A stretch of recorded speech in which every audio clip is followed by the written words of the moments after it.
কেন এই পরাজয় উপলব্ধি করুক বিজেপি, পরামর্শ মথার সাধারণ সম্পাদক মন্ত্রী বৃষকেতু দেববর্মার। রাজন্দরে দাঁড়িয়ে বিজেপিকে কি পরামর্শ দিলেন বৃষকেতু, দেখুন।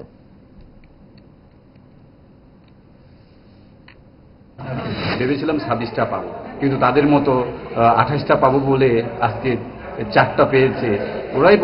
ওরাই এখন উপলব্ধি করুক ওরা কি বলেছে এবং কি পেয়েছে। গতবারের চেয়ে এবার বিজেপির আসন কম পেয়েছে, তাতে কি মনে করছেন আপনি?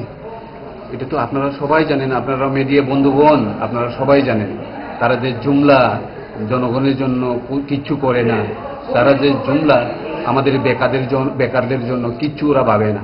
আমাদের এডিসি এরিয়ার কোনো কিছুই ডেভেলপমেন্ট ওরা করছে না। আমরা দেখছি তো, আমরা এই যে মন্ত্রী সবাই বসে আমরা দেখছি যে আমাদের তিপ্রাসা এলাকায় কলেজের জন্য আমরা ডিমান্ড করি। আমাদের তিপ্রাসা এলাকায় বিভিন্ন স্কুল, বড় বড় স্কুলের বিল্ডিং এর জন্য প্রপোজাল দেওয়া আছে।